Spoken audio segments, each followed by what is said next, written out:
بسم اللہ الرحمن الرحیم۔ السلام علیکم پیارے دوستو، آج کی اس خاص ویڈیو میں ہم تذکرہ کریں گے اماں حوا علیہ السلام کا کہ آپ علیہ السلام کی تخلیق اللہ رب العزت نے کیسے فرمائی، آپ علیہ السلام کو کیوں پیدا فرمایا، اماں حوا علیہ السلام کی تخلیق کا مقصد کیا تھا، اور جنت سے زمین پر آپ علیہ السلام کو کیوں اتارا گیا، آپ نے کتنی زندگی پائی، اور آپ علیہ السلام کا مقبرہ کہاں پر ہے۔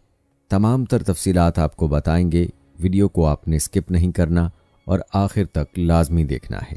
پیارے دوستو، سب سے پہلے بات کرتے ہیں حضرت حوا علیہ السلام کی تخلیق کا۔ دوستو، روایات بتاتی ہیں کہ جب حضرت آدم علیہ السلام کو اللہ تعالیٰ نے بہشت میں رہنے کا حکم دیا تو آپ جنت میں تنہائی کی وجہ سے کچھ پریشان ہوئے، تو اللہ تعالیٰ نے آپ پر نیند کا غلبہ فرمایا اور آپ گہری نیند سو گئے۔ تو نیند ہی کی حالت میں آپ کی بائیں پسلی سے اللہ تعالیٰ نے حضرت حوا علیہ السلام کو پیدا فرما دیا۔ جب آپ نیند سے بیدار ہوئے تو یہ دیکھ کر حیران رہ گئے کہ ایک نہایت ہی خوبصورت اور حسین و جمیل عورت آپ کے پاس بیٹھی ہوئی ہے۔ آپ نے ان سے فرمایا کہ تم کون ہو اور کس لیے یہاں آئی ہو؟ تو حضرت حوا علیہ السلام نے جواب دیا کہ میں آپ کی بیوی ہوں، اور اللہ تعالیٰ نے مجھے اس لیے پیدا فرمایا ہے تاکہ آپ کو مجھ سے انس اور سکون قلب حاصل ہو، اور مجھے آپ سے انسیت اور تسکین ملے، اور ہم دونوں ایک دوسرے سے مل کر خوش رہیں اور پیار و محبت کے ساتھ زندگی بسر کریں، اور اللہ تعالیٰ کی نعمتوں کا شکر ادا کرتے رہیں۔ دوستو، قرآن مجید میں اللہ تعالیٰ نے حضرت حوا علیہ السلام کے بارے میں ارشاد فرمایا، اور اسی میں سے اس کا جوڑا بنایا اور ان دونوں سے بہت سے مرد و عورت پھیلا دیے۔ پیارے دوستو، یہ اللہ تعالیٰ کی حکمت تھی، اور اللہ تعالیٰ نے پہلے حضرت آدم علیہ السلام کو پیدا فرمایا، پھر اماں حوا علیہ السلام کو پیدا فرمایا، اور پھر اللہ تعالیٰ نے حکم دیا، اے آدم، تو اور تیری بیوی دونوں جنت میں رہو سہو، اور جس جگہ جو چیز پسند آئے شوق سے کھاؤ، مگر دیکھو وہ جو ایک درخت ہے تو اس کے قریب بھی نہ جانا، اگر گئے تو یاد رکھو تم زیارتی کرنے والوں میں سے ہو جاؤ گے۔ لیکن پھر ایسا ہوا کہ شیطان نے ان دونوں کے دلوں میں وسوسہ ڈالا تاکہ ان کے ستر جو ان سے چھپے تھے ان پر کھول دے۔ اس نے کہا کہ تمہارے پروردگار نے اس درخت سے جو تمہیں روکا ہے تو صرف اس لیے کہیں ایسا نہ ہو تم فرشتے بن جاؤ یا دائمی زندگی تمہیں حاصل ہو جائے۔ اس نے قسمیں کھا کھا کر یقین دلایا کہ میں تم دونوں کو خیر خواہی سے نیک بات سمجھانے والا ہوں، غرض یہ کہ انہیں فریب میں لے آیا۔ بی بی حوا علیہ السلام اس کی باتوں میں آ گئیں۔ بہرحال دونوں ابلیس کے بہکاوے میں آ گئے، اور ایک دن انہوں نے وہ پھل کھا لیا۔ اب اللہ تعالیٰ نے انہیں جنت سے اترنے کا حکم دیا اور فیصلہ فرمایا، تم انسان اور شریر جنات زمین پر بھیجے جا رہے ہو، تم زمین میں ایک دوسرے کے دشمن ہوگے، قیامت تک تم ایک دوسرے کے خلاف رہو گے۔ اس دوران جو میرے بھیجے ہوئے پیغمبروں کی اطاعت کرے گا وہ کامیاب ہوگا، اور جو شیطان کے راستے پر چلے گا وہ جہنم میں جائے گا۔ تمہیں ایک وقت تک دنیا میں رہنا ہوگا، فائدے اٹھانے ہوں گے، تم یہیں زندگی بسر کرو گے اور یہیں مرو گے اور یہیں سے ہی دوبارہ اٹھائے جاؤ گے۔ دوستو، کہا جاتا ہے کہ حضرت آدم علیہ السلام اور حوا علیہ السلام دونوں کو الگ الگ مقامات پر اتارا گیا۔ حضرت آدم علیہ السلام کو کوہ ہند میں اور حوا علیہ السلام کو جرہ میں، دونوں بہت شرمندہ تھے۔ انہوں نے اپنی غلطی پر توبہ کرنا چاہی، لیکن الفاظ سمجھ نہیں آ رہے تھے۔ اللہ نے انہیں یہ کلمات سکھلائے جن کا ذکر اللہ تعالیٰ نے قرآن پاک کی سورہ الاعراف میں ان الفاظ میں کیا، جس کا ترجمہ ہے، اے ہمارے پروردگار، ہم اپنی جانوں پر ظلم کر گزرے ہیں، اور اگر آپ نے ہمیں معاف نہ فرمایا اور ہم پر رحم نہ کیا تو ہم یقیناً نامراد لوگوں میں شامل ہو جائیں گے۔ جب انہوں نے یہ کلمات کہے تو اللہ نے انہیں معاف کر دیا، اور وہ عرفات کے میدان میں ایک دوسرے کو تلاش کرنے میں کامیاب ہو گئے۔ یہیں سے دنیا میں انسانیت کے دور کا آغاز ہوا۔ دوستو، جہاں تک حضرت آدم علیہ السلام کی اولاد کا ذکر ہے تو کہا جاتا ہے کہ حضرت حوا علیہ السلام نے 20 بار ولادت کی تکلیف اٹھائی۔ ہر بار جڑواں بچے پیدا ہوتے تھے، ایک لڑکا ایک لڑکی جو ایک ساتھ پیدا ہوتے تھے۔ وہ سگے بہن بھائیوں کی طرح ہوتے، ان کی شادی نہیں ہو سکتی تھی۔ جو الگ الگ پیدا ہوتے تھے ان کی شادی ہو سکتی تھی۔ انسانی آبادی کے لیے اس وقت اللہ تعالیٰ نے یہی حکم بطور شریعت نازل فرمایا تھا۔ اس طرح بی بی حوا علیہ السلام نے کل 40 بچوں کو جنم دیا۔ یاد رہے کہ حضرت آدم علیہ السلام نبی ہیں، لیکن تشریع نبی نہیں، بلکہ ان نبیوں میں سے ہیں جو دنیا کی شروعات میں تعلیم انسان کے لیے بھیجے گئے۔ حضرت آدم علیہ السلام نے اپنی اولاد کو وہ سب سکھایا جو اللہ تعالیٰ نے انہیں سکھایا۔ سب ایک اللہ کی عبادت کرتے، کھیتی باڑی کرتے اور جانوروں کو پالتے۔ دوستو، کیا آپ نے کبھی سنا ہے کہ حضرت آدم علیہ السلام کو آدم کیوں کہتے ہیں؟ تو اس حوالے سے حضرت عبداللہ بن عباس رضی اللہ تعالی عنہ نے ارشاد فرمایا، بے شک اللہ پاک نے آدم کو جمعے کے دن عصر کے بعد پیدا فرمایا اور آپ کو ادیم الارض یعنی ظاہری زمین کی ایک مٹھی مٹی سے پیدا فرمایا، اس لیے آپ کو آدم کہتے ہیں، اور آپ کی اولاد کو آدمی یعنی آدم والا کہتے ہیں۔ اور جہاں تک بات ہے حضرت آدم علیہ السلام کی کنیت کی، تو حضرت آدم علیہ السلام چونکہ تمام انسانوں کے والد ہیں، اس لیے آپ کی ایک کنیت ابو البشر یعنی تمام انسانوں کے والد ہے۔ آپ علیہ السلام کی ایک کنیت ابو محمد بھی ہے، اور جنت میں بھی یہ کنیت آپ کی ہوگی، جیسا کہ حدیث پاک میں ہے کہ جنت میں کسی کی کنیت نہیں ہوگی سوائے حضرت آدم علیہ السلام کے، اور آپ کی عزت و تعظیم کے لیے جنت میں کنیت ابو محمد ہوگی۔ دوستو، اب بتاتے ہیں آپ کو حضرت آدم علیہ السلام کی مبارک صورت کے بارے میں۔ روایات میں آتا ہے کہ جب حضرت آدم علیہ السلام کے مبارک وجود کا گارا بنا لیا گیا تو اسے ہواؤں کے ذریعے اتنا خشک کیا گیا کہ وہ بجنے والی مٹی کی طرح ہو گیا جیسے ٹھیکری۔ پھر فرشتوں کو حکم ارشاد ہوا کہ اس کو میدان عرفات کے پاس وادی نعمان میں رکھ دو۔ اس کے بعد اللہ پاک نے اپنے دست قدرت سے حضرت آدم علیہ السلام کا وجود بنایا۔ فرشتوں نے پہلے کبھی ایسی خوبصورت شکل و صورت نہیں دیکھی تھی، لہٰذا حضرت آدم علیہ السلام کا مبارک وجود دیکھ کر بڑے حیران ہوئے اور ان کے ارد گرد تعجب سے دیکھتے رہے۔ دوستو، اب بات کرتے ہیں کہ زمین میں چشمے کیسے جاری ہوئے۔ ایک روایت میں ہے کہ جب اللہ پاک نے حضرت آدم علیہ السلام کو پیدا فرمانے کا ارادہ کیا تو زمین سے فرمایا، میں تجھ سے ایک مخلوق پیدا فرمانے لگا ہوں، تو جس نے میری فرما برداری کی اسے میں جنت میں داخل کروں گا، اور جس نے میری نافرمانی کی اسے میں جہنم میں ڈال دوں گا۔ تو زمین نے عرض کیا، اے میرے رب، کیا تو مجھ سے ایسی مخلوق کو پیدا فرمائے گا جو جہنم میں جائے گی؟ تو اللہ پاک نے ارشاد فرمایا، ہاں۔ اس پر زمین اس قدر روئی کے چشمے جاری ہو گئے اور یہ قیامت تک جاری رہیں گے۔ دوستو، حضرت آدم علیہ السلام کی پیدائش سے جڑی ایک دلچسپ بات یوں بیان ہوئی ہے کہ اللہ پاک کے حکم سے جب زمین سے مٹی جمع کر لی گئی تو اللہ پاک نے حکم ارشاد فرمایا کہ اس کو وہاں رکھو جہاں آج خانہ کعبہ ہے۔ پھر فرشتوں کو حکم ہوا کہ اس مٹی کا مختلف پانیوں سے گارا بنائیں۔ پھر اس پر 40 دن بارش ہوئی، 39 دن غم کی اور 1 دن خوشی کی، اسی لیے انسان کی زندگی میں خوشی کم اور غم زیادہ ہیں۔ اور دوستو، آپ علیہ السلام کی پیدائش سے جڑی ایک اور معلومات ملاحظہ فرمائیں جو کہ کھجور، انگور اور انار کی پیدائش کے حوالے سے ہے۔ کہا جاتا ہے کہ حضرت آدم علیہ السلام کا مبارک خمیر جس مٹی سے تیار ہوا اس سے بچ جانے والی مٹی سے کھجور کا درخت بنایا گیا، جیسا کہ مسلمانوں کے چوتھے خلیفہ حضرت علی شیر خدا رضی اللہ تعالی عنہ بیان کرتے ہیں کہ حضور صلی اللہ علیہ وآلہ وسلم نے ارشاد فرمایا، کھجور کا احترام کرو کیونکہ یہ تمہارے والد حضرت آدم علیہ السلام کی بچی ہوئی مٹی سے پیدا کی گئی ہے۔ اور ایک روایت میں ہے کہ کھجور، انار اور انگور کو حضرت آدم علیہ السلام کی بچی ہوئی مٹی سے پیدا کیا گیا ہے۔ دوستو، رہی بات یہ کہ حضرت آدم علیہ السلام کی پیدائش کے لیے زمین سے مٹی کس فرشتے نے لائی تھی، اس حوالے سے روایات میں آتا ہے کہ اللہ پاک نے حضرت جبرائیل علیہ السلام کو حکم ارشاد فرمایا کہ زمین سے ایک مٹھی مٹی اٹھا کر لاؤ۔ حضرت جبرائیل علیہ السلام نے زمین سے مٹی اٹھانی چاہی تو زمین نے اس کا سبب پوچھا۔ آپ نے سارا واقعہ بیان کیا۔ اس پر زمین کہنے لگی، میں خدا کی پناہ چاہتی ہوں اس بات سے کہ مجھ سے کچھ کم کیا جائے یا میری کوئی چیز خراب کی جائے۔ حضرت جبرائیل علیہ السلام مٹی لیے بغیر واپس لوٹ آئے اور عرض کی، اے میرے رب، زمین نے تیری پناہ مانگی تو میں تیرے نام پاک اور تیری عزت کا ادب کرتے ہوئے واپس آ گیا اور اسے پناہ دے دی۔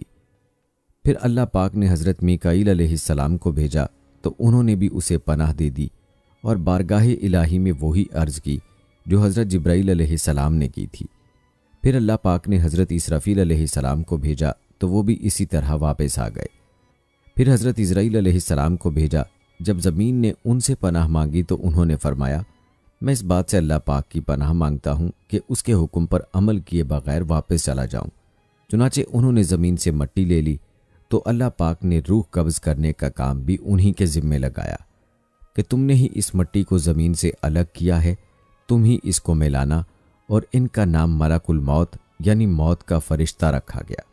دوستو، رہا یہ سوال کہ یہ کتنی قسم کی مٹیاں تھیں، تو اللہ پاک کے آخری نبی محمد عربی صلی اللہ علیہ وآلہ وسلم نے ارشاد فرمایا اللہ پاک نے آدم علیہ السلام کو ایک مٹھی سے پیدا کیا جو تمام روئے زمین سے لی گئی، لہٰذا اولاد آدم زمین کے اندازے پر آئی، ان میں سرخ، سفید اور کالے اور درمیانے اور نرم و سخت، پلید و پاک ہیں۔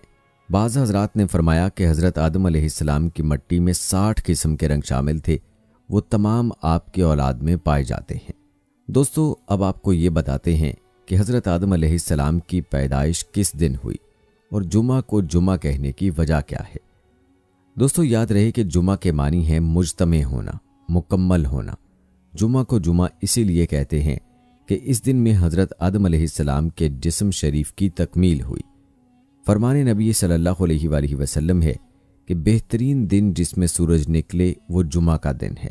حضرت آدم علیہ السلام کو پیدا کیا گیا، اسی دن انہیں جنت سے زمین پر اتارا گیا، اسی دن ان کی توبہ قبول فرمائی گئی، اسی دن ان کی وفات ہوئی اور اسی دن قیامت قائم ہوگی۔ دوستو، مذکورہ حدیث میں حضرت آدم علیہ السلام کی پیدائش سے مراد یا تو ان کے جسم شریف کی تکمیل ہے یا جسم شریف میں روح پھونکنا مراد ہے، کیونکہ حضرت آدم علیہ السلام کے جسم کی ساخت تو بہت عرصہ تک ہوتی رہی۔ ہر قسم کی مٹی، پانی کا جمع فرمانا، پھر اس کا خمیر کرنا، پھر اعضائے ظاہری باطنی کا بنانا، پھر بہت روز تک سکھانا، اس میں بہت دن لگے، یہ ایک دن اور ایک ساتھ میں نہیں ہوا۔ دوستو، ایک اور دلچسپ بات جو آپ علیہ السلام کی پیدائش اور انسان کے جسم سے روح نکلتے وقت کی تکلیف سے متعلق ہے وہ بھی ملاحظہ فرمائیں۔ کہتے ہیں کہ اللہ پاک نے جب روح کو حضرت آدم علیہ السلام کے جسم میں داخل ہونے کا حکم ارشاد فرمایا تو روح نے عرض کیا یا اللہ پاک، یہ جگہ نہایت گہری اور اندھیری ہے۔ 3 بار حکم الہی ہوا اور تینوں بار روح نے یہی عرض کی تو اللہ پاک نے فرمایا نہ چاہتے ہوئے داخل ہو رہی ہے تو پھر نکلنے میں بھی سخت تکلیف ہوگی۔ یہی وجہ ہے کہ جب انسان کے جسم سے روح نکلتی ہے تو سخت تکلیف ہوتی ہے۔ پیارے دوستو، یہ تھی کچھ معلومات جو کہ حضرت سیدنا آدم علیہ السلام کی پیدائش کے ساتھ منسلک تھیں۔ چلیے اب بات کرتے ہیں آپ علیہ السلام کی عمر مبارک کی اور آپ علیہ السلام کی وفات کی۔ تو دوستو، یاد رہے کہ حضرت آدم علیہ السلام کی اصل عمر 1000 برس تھی۔ روایات میں آتا ہے کہ اپنی عمر کے 40 سال آپ نے حضرت داؤد علیہ السلام کو دینے کا کہہ دیا تھا، اس لیے آپ کا انتقال 960 برس کی عمر میں ہونے والا تھا۔ جب حضرت آدم علیہ السلام 960 سال کے ہو گئے تو بچوں سے کہا مجھے جنت کے پھل کھانے کی خواہش ہو رہی ہے۔ سارے بچے ادھر ادھر پھیل گئے پھل ڈھونڈنے کے لیے۔ راستے میں ان کو موت کے فرشتے ملے جو انسانی شکل میں تھے۔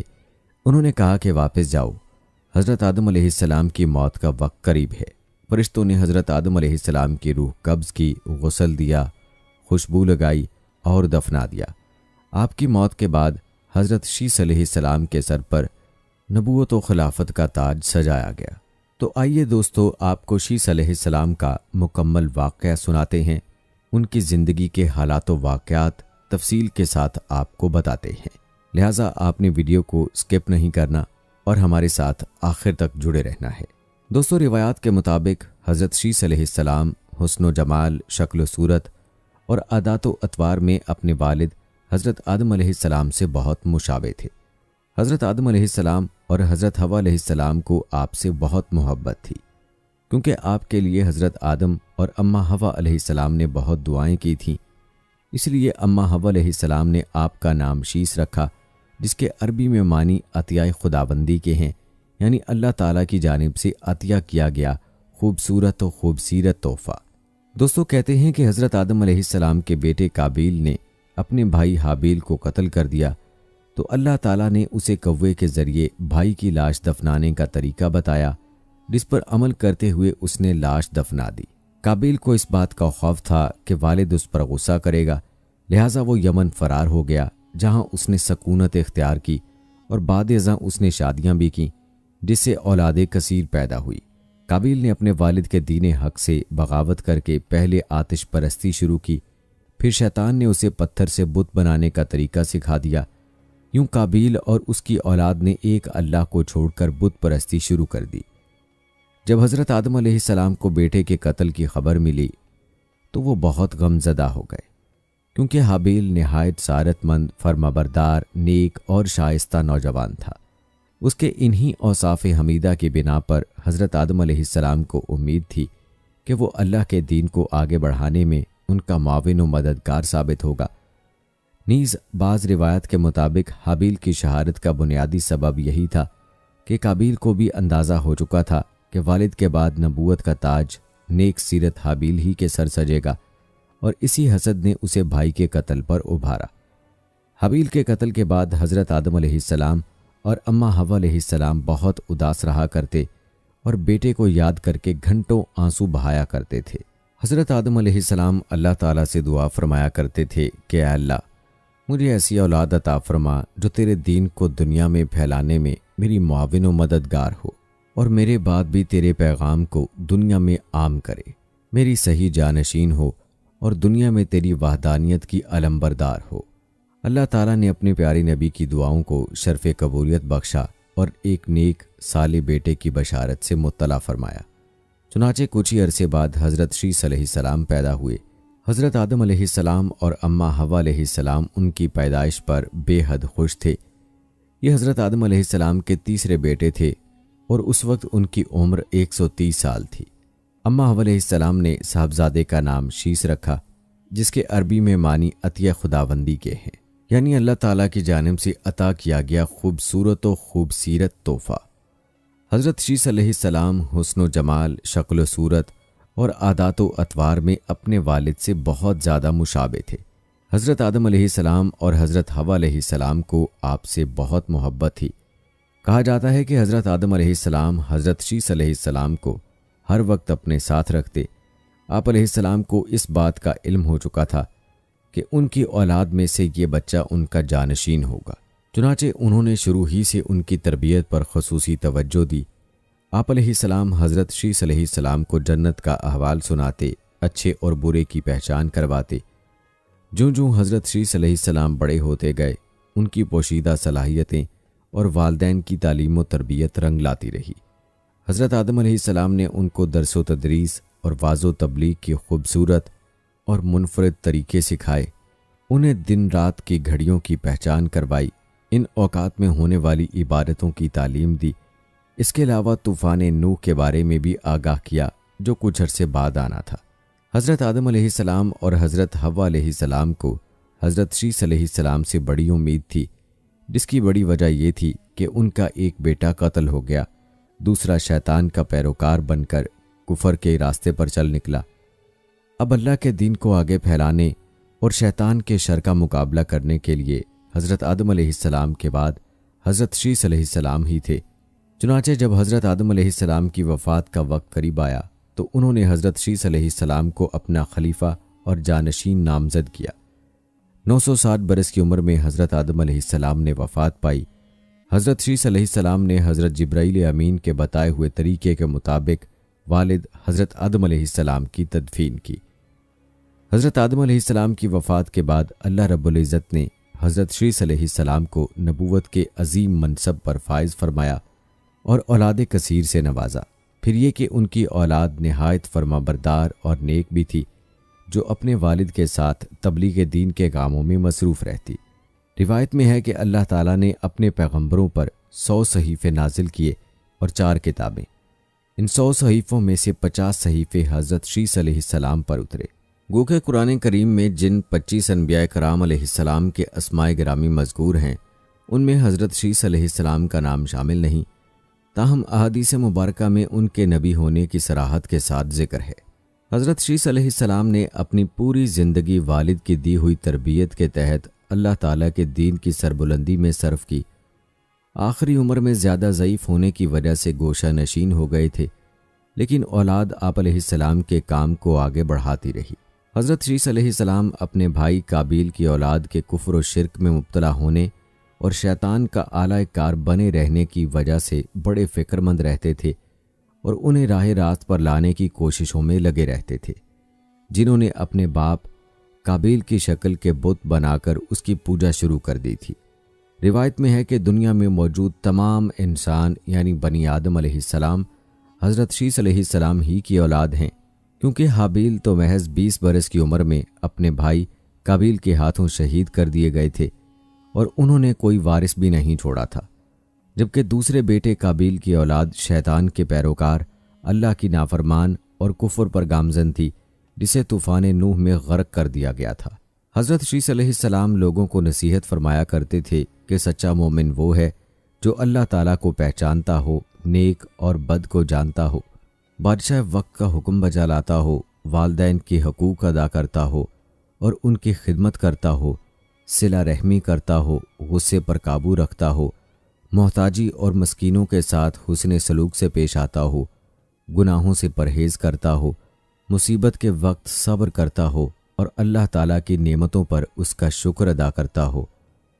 حضرت آدم علیہ السلام کے انتقال کا وقت قریب آیا تو انہوں نے بیٹے حضرت شیث علیہ السلام کو اپنے قریب بلایا اور نصیحت فرمائی کہ اے میرے سعادت مند برخوردار، تم میرے جانشین بنو گے، چنانچہ تم تقوی اختیار کرو اور جب بھی اللہ تعالیٰ کا ذکر کرو تو اس کے ساتھ اس کے محبوب حضرت محمد مصطفیٰ صلی اللہ علیہ وآلہ وسلم کا نام ضرور لیا کرو، کیونکہ میں نے ان کا نام عرش پر اس وقت لکھا دیکھا جب کہ میں روح اور مٹی کی درمیانی حالت میں تھا۔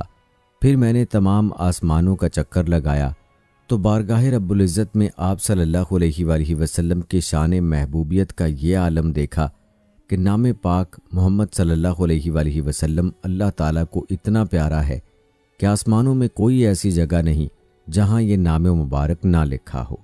میرے رب نے مجھے جنت میں رکھا تو میں نے جنت میں کوئی محل، کوئی بالا خانہ، کوئی دریچہ ایسا نہ دیکھا کہ جس پر اس میں محمد تحریر نہ ہو، لہٰذا تم بھی کثرت کے ساتھ ان کا ذکر کیا کرو، کیونکہ فرشتے بھی ہر وقت اور ہر آن ان کا ذکر کرتے رہتے ہیں۔ قصص الانبیاء میں علامہ ابن کثیر تحریر فرماتے ہیں کہ جب حضرت شیث علیہ السلام کی وفات کا وقت قریب آیا تو انہوں نے بھی اپنے فرزند انوش کو معاملات سپرد کر دیے۔ انوش کے بعد اس کا ولی عہد قینن بنا، اس کے بعد قینن کا فرزند ماہیل ان کا جانشین بنا، اور ایرانی اجمی لوگ انہی کے بارے میں خیال رکھتے تھے کہ یہ 7 ولایتوں کے بادشاہ بنے، اور یہ پہلے شخص ہیں جنہوں نے جنگلات کا صفایا کر کے شہروں اور قلعوں کی بنیاد ڈالی، اور انہوں نے ہی شہر بابل اور شہر سوئس آباد کیے۔ ابلیس اور اس کے لشکریوں، جنوں وغیرہ کو بھی مار مار کر انسانی آبادی سے بھگا کر ویرانوں اور گھاٹیوں میں دھکیل دیا۔ ان کی بادشاہی 40 سال رہی۔ جب وفات کا وقت قریب آیا تو انہوں نے اپنے فرزند اخنوخ کو اپنا جانشین مقرر کیا اور انہیں مختلف کاموں کی انجام دہی کے حوالے سے وصیت کی۔ مشہور اقوال کے مطابق یہی اخنوخ حضرت ادریس علیہ السلام تھے، جنہیں حضرت شیث علیہ السلام کے بعد اللہ نے نبوت سے سرفراز فرمایا۔ حضرت شیث علیہ السلام کی وفات 912 برس کی عمر میں ہوئی، اور ان سے منسوب مزارات 3 مختلف مقامات غزہ عراق کے شہر موصل اور ایودھیا بھارت میں بتائے جاتے ہیں۔ ان تینوں میں سے کس میں حضرت شیث علیہ السلام مدفون ہیں یہ اللہ تعالیٰ ہی بہتر جانتا ہے۔ دوستو، یہاں تک تو حضرت شیث علیہ السلام کا تذکرہ تھا۔ اب آپ کو حضرت شیث علیہ السلام کی اولاد کے بارے میں بتاتے ہیں جن کا علم ہونا ہر مسلمان کے لیے ضروری ہے، اس لیے آپ نے ویڈیو کو سکپ نہیں کرنا۔ تو چلیے بات کرتے ہیں حضرت شیث علیہ السلام کے بیٹے انوش کی ولادت کی، اور آپ کو وہ وصیت بھی بتائیں گے جو حضرت شیث علیہ السلام نے انوش کو فرمائی تھی۔ میرا تو زمان میں مذکور ہے انوش حضرت آدم علیہ السلام کی حیات ہی میں پیدا ہو چکے تھے۔ جب حضرت شیث علیہ السلام نے اپنی موت کو قریب پایا تو اپنے فرزند انوش کو اپنا وصی قرار دیا، اور انہیں اس نور سے جو ولادت کے وقت ان میں منتقل ہوا تھا، یعنی حضرت خاتم الانبیاء کا نور کہ ان کی نسل سے دنیا میں آئیں گے، آگاہ کیا، اور انہیں حکم دیا کہ اپنی اولاد کو اس افتخار و شرف سے کہ ایک بزرگ سے دوسرے بزرگ اور ایک نسل سے دوسری نسل میں منتقل ہوگا آگاہ کریں۔ انوش نے اپنے باپ کے انتقال کے بعد ان کے فرامین کی انجام دہی میں بہترین طریقہ اپنایا اور رعایا کے امور کی تدبیر اور قوانین الہی کے اجراء کے لیے اپنے باپ کے زمانے کی طرح قیام کیا۔ وہ پہلے آدمی ہیں جنہوں نے خرمے کا درخت لگایا اور زمین میں دانہ ڈالا۔ آپ ہی کے بارے میں کہا جاتا ہے کہ آپ ہی سب سے پہلے شخص ہیں کہ جس نے درخت لگایا اور کھیتی کی۔ مروج الذہب میں مذکور ہے کہ انوش نے زمین کو آباد کرنے اور اسے قابل زراعت بنانے کے لیے اقدام کیا۔ اس کے بعد ان کے فرزند کینان پیدا ہوئے اور آپ کے بعد تابندہ نور کینان کی پیشانی پر درخشندہ ہوا۔ انوش نے اس نور کے بارے میں کینان سے عہد و پیمان لیا۔ دوستو، اب تذکرہ کرتے ہیں انوش کی اپنے فرزند کینان کی وصیت اور انہیں حضرت آدم کے صحیفوں کی تعلیم دینا۔ اخبار الزمان میں مذکور ہے انوش حضرت شیس علیہ السلام کے فرزند تھے، جو کہ ان کے سب سے پہلے فرزند شمار کیے جاتے ہیں اور اپنے باپ کے وصی تھے۔ انوش نے بھی اپنی رحلت کے وقت اپنے بیٹے کینان کو اپنا وصی بنایا اور حضرت آدم کے صحیفوں کی تعلیم دی۔ تاریخ یعقوبی میں مذکور ہے شیس علیہ السلام کے فرزند انوش نے اپنے باپ اور دادا کی وصیت کی حفاظت اور نگہداشت کی اور انہوں نے باحسن الوجوہ خدا کی بندگی اور عبادت کی اور اپنی قوم کو بھی حکم دیا کہ خدا کی آسان طریقے سے عبادت و پرستش کریں۔ دوستو، جہاں تک بات ہے انوش کی وفات کی تو تاریخ طبری میں مذکور ہے انوش اپنے باپ کے بعد ملکی نظام کو چلانے اور رعایا کی نظم و تدبیر میں مشغول ہو گئے۔ جب رحلت کا وقت قریب آیا تو اپنے فرزندوں اور فرزندوں کے فرزندوں یعنی پوتوں ماحیل، یرد، اخنوک جن کو ادریس بھی کہا جاتا ہے، متولش اور ان کی عورتوں اور ان کے فرزندوں کو بلایا، اور جب سب حاضر ہو گئے تو سب پر درود بھیجا اور ان کے لیے خدا سے برکت کی درخواست کی اور اس بات سے منع فرمایا کہ ان کے فرزندوں میں سے کوئی بھی قابیل ملعون کی اولاد سے معاشرت اور آمد و رفت کرے۔ پھر اس وقت کینان کو اپنا وصی نامزد کیا اور انہیں حضرت آدم کے جسد کی حفاظت کی وصیت کی اور سب کو حکم دیا کہ ان کی خدمت میں خدا کی نماز پڑھیں اور اس کی بکثرت تقدیس کریں۔ پھر اس وقت آنکھ بند ہو گئی اور دنیا سے رخصت ہو گئے۔ دوستو، اب بات کرتے ہیں انوش کے فرزند کینان کی۔ مروج الذہب میں ذکر کیا گیا ہے کہ انوش کے فرزند کینان پیدا ہوئے جبکہ وہ نور معہود خاتم الانبیاء کا نور ان کی پیشانی میں زبار تھا۔ انوش نے کینان کے پیدا ہو جانے کے بعد ان کی جانشینی اور وصیت کے بارے میں دوسروں سے عہد و پیمان لیا۔ جب حضرت انوش کی موت کا وقت قریب آیا تو انہوں نے اپنے فرزند کینان سے وصیت کی اور وہ نور کینان میں منتقل ہو گیا۔ انوش نے کینان کو اس راز کی حقیقت سے جو انہیں سپرد کیا گیا تھا آگاہ کیا۔ پھر انوش کے انتقال کے بعد کینان نے باپ کی روش اپنائی۔ مؤلف فرماتے ہیں سر سے مراد وہی حضرات خاتم الانبیاء کا نور ہے کہ جو پے در پے ایک دوسرے میں منتقل ہوتا رہا۔ یاد رہے کہ انوش نے صحیفوں کی کینان کو تعلیم دی اور انہیں نماز قائم کرنے اور دیگر احکام کا حکم دیا۔ اخبار الزمان میں مذکور ہے کہ انوش نے اپنے فرزند کینان کو اپنا وصی مقرر کیا۔ وہ اس سے پہلے حضرت آدم علیہ السلام کے صحیفوں کی تعلیم انہیں دے چکے تھے اور زمین کے ٹکڑوں اور اس بات کو کہ کون کون سی چیز ان کے اندر ہے ان کے لیے بیان کیا۔ انہوں نے کینان کو حکم دیا کہ نماز قائم کریں، زکوٰۃ دیں، حج بجا لائیں اور قابیل کی اولاد سے جنگ کریں۔ کینان نے حکم کی تعمیل کی اور باپ کے دستورات کا اجرا کیا، اور کینان نے اپنے فرزند ماحیل کو وصیت اپنے دنیا سے رخصت ہوتے وقت وصیت کی۔ جیسا کہ تاریخ یعقوبی میں مذکور ہے، کینان ایک خلیق، ملنسار، اہل تقوی اور پرہیزگار انسان تھے۔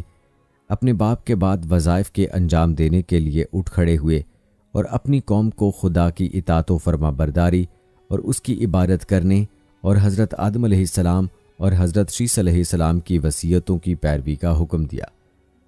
اور جب کینان کی موت کا وقت قریب آیا تو ان کے فرزند اور فرزندوں کے فرزند یعنی پوتے یعنی ماحیل، یرد، متلشہ، لمک، ان کی عورتیں اور ان کے بچے ان کے پاس جمع ہو گئے۔ کینان نے ان پر درود بھیجا اور ان کے لیے خدا سے برکت کی دعا کی۔ پھر اس وقت ماحیل سے وصیت کی اور انہیں حضرت آدم علیہ السلام کے جسد خاک کی حفاظت اور نگہداشت کا حکم دیا۔ پیارے دوستو، یہ تھا تذکرہ حضرت شیس علیہ السلام اور ان کی اولاد کا، جو کہ اللہ تعالیٰ کی طرف سے حق پر قائم رہے اور پھر انہی کی اولاد سے اللہ تعالیٰ نے آنے والے انبیاء کا سلسلہ چلایا۔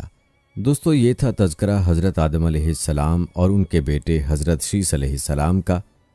آئیے اب آپ کو بتاتے ہیں کہ کس طرح سے شیطان نے حضرت اماں حوا علیہ السلام کو اپنے چنگل میں پھنسایا۔ شیطان نے حضرت آدم علیہ السلام اور اماں حوا علیہ السلام کے دلوں میں وسوسہ ڈالا تاکہ ان کے ستر جو ان سے چھپے ہوئے تھے ان پر کھول دیے جائیں۔ اس نے کہا کہ تمہارے پروردگار نے اس درخت سے تمہیں روکا تو صرف اس لیے کہ کہیں ایسا نہ ہو کہ تم فرشتے بن جاؤ یا دائمی زندگی تمہیں حاصل ہو جائے۔ اس نے قسمیں کھا کھا کر یقین دلایا کہ تم دونوں کو خیر خواہی سے نیک بات سمجھانے والا ہوں۔ غرض یہ کہ انہیں فریب میں لے آیا اور حضرت اماں حوا علیہ السلام اس کے فریب میں آ گئیں۔ پھر جو ہی ایسا ہوا کہ انہوں نے درخت کا پھل کھایا تو ان کے ستر کھل گئے، اور پھر جب انہیں اپنی برہنگی دیکھ کر شرم محسوس ہوئی تو باغ کے پتے اوپر تلے رکھ کر اپنے جسم پر چپکانے لگے۔ اس وقت ان کے پروردگار نے پکارا، کیا میں نے تمہیں اس درخت سے نہیں روک دیا تھا؟ اور کیا میں نے نہیں کہہ دیا تھا کہ شیطان تمہارا کھلا دشمن ہے؟ انہوں نے عرض کیا، پروردگار، ہم نے اپنے ہاتھوں اپنا نقصان کیا۔ اگر تو نے ہمارا قصور نہ بخشا اور ہم پر رحم نہ فرمایا تو ہمارے لیے بربادی کے سوا کچھ نہیں۔ فرمایا، یہاں سے نکل جاؤ، تم ایک دوسرے کے دشمن ہو۔ اب تمہارے لیے زمین میں ٹھکانہ ہے، اور یہ کہ ایک خاص وقت تک وہاں کے سامان زندگی سے فائدہ اٹھاؤ گے، اور فرمایا تم اس میں جیو گے، اس میں مرو گے، پھر اسی سے نکالے جاؤ گے۔ یوں اللہ تعالیٰ نے آدم علیہ السلام اور اماں حوا علیہ السلام کو جنت سے اترنے کا حکم دیا اور فیصلہ فرمایا، تم انسان اور شریر جنات زمین پر بھیجے جا رہے ہو، تم زمین میں ایک دوسرے کے دشمن ہوگے، قیامت تک تم ایک دوسرے کے خلاف رہو گے۔ اس دوران جو میرے بھیجے ہوئے پیغمبروں کی اطاعت کرے گا وہ کامیاب ہوگا، اور جو شیطان کے راستے پر چلے گا وہ جہنم میں جائے گا۔ تمہیں ایک وقت تک دنیا میں رہنا ہوگا، فائدے اٹھانے ہوں گے، تم یہیں زندگی بسر کرو اور یہیں مرو گے اور یہیں سے ہی دوبارہ اٹھائے جاؤ گے۔ کہا جاتا ہے کہ حضرت آدم علیہ السلام اور حوا علیہ السلام دونوں کو الگ الگ مقامات پر اتارا گیا۔ حضرت آدم علیہ السلام کو کوہ ہند میں اور حوا علیہ السلام کو جرہ میں، دونوں بہت شرمندہ تھے۔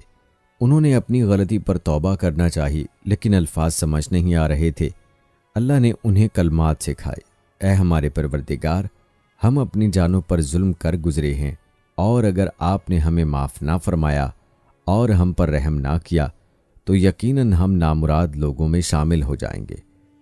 جب انہوں نے یہ کلمات کہے تو اللہ نے انہیں معاف کر دیا، اور وہ عرفات کے میدان میں ایک دوسرے کو تلاش کرنے میں کامیاب ہو گئے۔ یہیں سے دنیا میں انسانیت کے دور کا آغاز ہوا۔ روایات کے مطابق حضرت حوا علیہ السلام نے 20 بار ولادت کی تکلیف اٹھائی۔ ہر بار جڑواں بچے پیدا ہوتے تھے، ایک لڑکا ایک لڑکی۔ جو ایک ساتھ پیدا ہوتے تھے وہ سگے بہن بھائیوں کی طرح ہوتے، ان کی شادی نہیں ہو سکتی تھی۔ جو الگ الگ پیدا ہوتے تھے ان کی شادی ہو سکتی تھی۔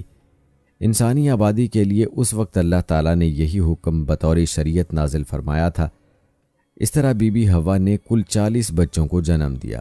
حضرت آدم علیہ السلام نبی ہیں، لیکن تشریع نبی نہیں، بلکہ ان نبیوں میں سے ہیں جو دنیا کی شروعات میں تعلیم انسان کے لیے بھیجے گئے۔ حضرت آدم علیہ السلام نے اپنی اولاد کو وہ سب سکھایا جو اللہ تعالیٰ نے انہیں سکھایا۔ سب ایک اللہ کی عبادت کرتے، کھیتی باڑی کرتے اور جانوروں کو پالتے۔ کہتے ہیں کہ حضرت آدم علیہ السلام کی اصل عمر 1000 برس تھی۔ اپنی عمر کے 40 سال آپ نے حضرت آدم علیہ السلام کو دینے کا کہہ دیا تھا، اس لیے آپ کا انتقال 960 برس کی عمر میں ہوا۔ فرشتوں نے حضرت آدم علیہ السلام کی روح قبض کی، غسل دیا، خوشبو لگائی اور دفنا دیا۔ آپ کی موت کے بعد حضرت شیس علیہ السلام کے سر پر نبوت و خلافت کا تاج سجایا گیا۔ حضرت آدم علیہ السلام کی وفات کے 1 سال بعد حضرت حوا علیہ السلام کا بھی انتقال ہو گیا۔ اماں حوا علیہ السلام کے مقبرے کے بارے میں کیا اقوال ہیں یہ بھی آپ کو بتائیں گے، لیکن اس سے پہلے آپ کو یہ بتاتے ہیں کہ حضرت آدم اور اماں حوا علیہ السلام کو زمین پر اتارتے وقت اللہ تعالیٰ نے کس چیز سے خبردار فرمایا۔ دوستو، یاد رہے کہ ابلیس کی وجہ سے حضرت آدم علیہ السلام